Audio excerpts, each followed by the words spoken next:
Should you buy a Sony A7 III in 2023?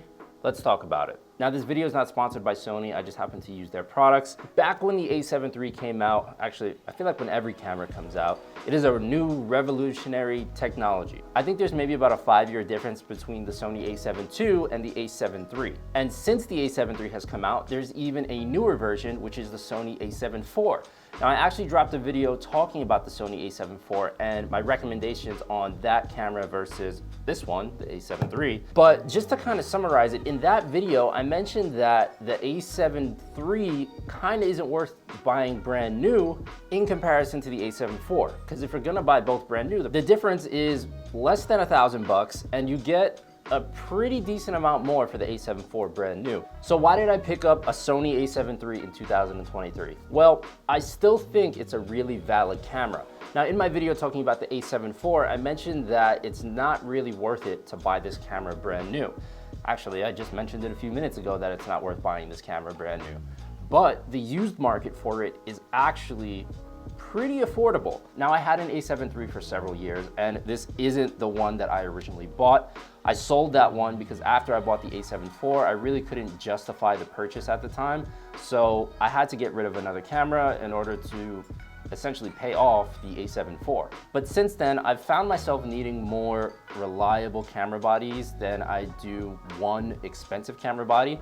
So I actually sold my Sony A7 IV and picked up the Sony A7 III. Now, it's a temporary downgrade as I'm still growing my business and trying to pick up more clients, but I need extra camera bodies. And I figured if I was gonna downgrade to anything, it would be something like the Sony A7 III. Personally, I think there's a lot of options better than the A7 III if you're gonna be buying something new. But if you're trying to pick up a camera and you're kind of on a budget, this I feel like is one of the best cameras that you can buy.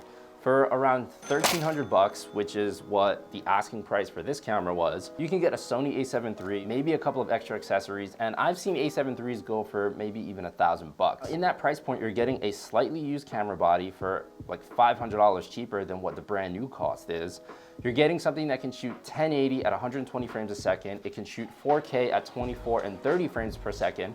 And it's not the perfect camera. It doesn't have every single thing, but it checks off a lot of boxes. And for me personally, the A7 III kind of caps out at what I need. Also in this package, you're getting the 24 megapixel sensor. The color science on this camera is still really, really good. And a lot of the features and settings in my Sony A7C, which is the camera that we're currently filming on, match up to the A7 III. Now, some of the downsides that a lot of these newer cameras come with that the A7 III doesn't is you're not getting 10-bit video, you're not getting an articulating screen. There is a 30-minute cap when you're recording, but for a starter camera, for a B camera, for even a main camera for someone that either just wants to shoot for fun or wants to do this for a profession, I think the A7 III is a fantastic bang for buck. Let me know what you think about the Sony A7 III in the comments below. As always, don't forget to like, share, and subscribe because it actually helps and I greatly appreciate it. Thanks for watching. I'll see you in the next one.